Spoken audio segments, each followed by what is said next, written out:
Emisión.net.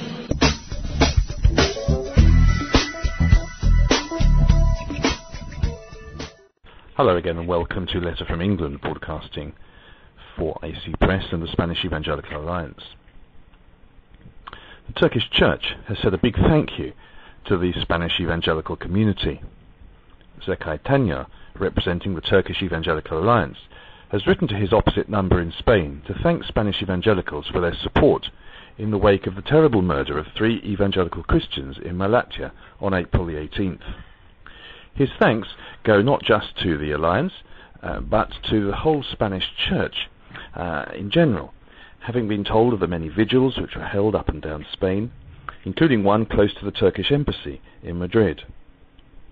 He added that he said thank you on behalf of all the believers in Turkey. Tanya said no system, political, cultural or religious, can do what the Holy Spirit does across all borders. No frontier is closed to God. He added that while the evangelical community in Turkey was still shocked by what had happened, he said, "We find hope in Jesus." He recognizes that this is what many other Christians in different parts of the world suffer frequently. We should also pray for them, he said, and speak up for them. A month has passed since the murders, and the Turkish Church has been in reflective mood. Precautionary measures have been taken by local churches, as there have been attempts to set light to some, there's been physical aggression, windows broken, and so forth. However, the churches, as well as keeping in close contact with the authorities, have seen the faith of many Christians revived, despite being conscious that a new and difficult chapter has opened for Christianity in Turkey. These are the words of Carlos Madrigal, a Spanish missionary and evangelical pastor in Istanbul. As for the Turkish media, Madrigal says that for the first time in the 22 years that he's been in Turkey, condemnation has been total.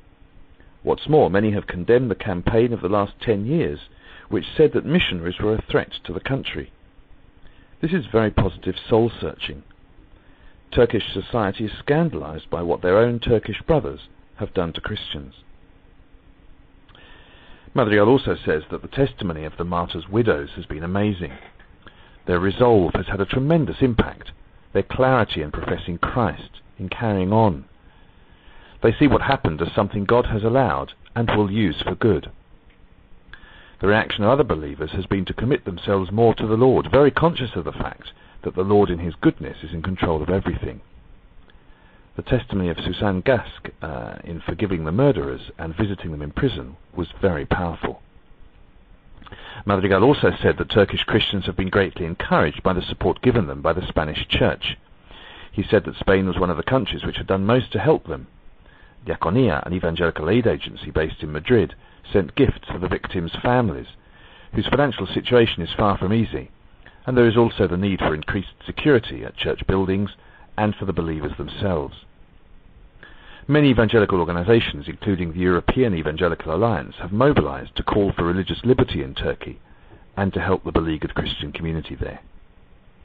And rather as we see in the New Testament, when the church at Philippi helped the Apostle Paul, and the churches in Greece helped the church in Jerusalem when it was struggling because of famine.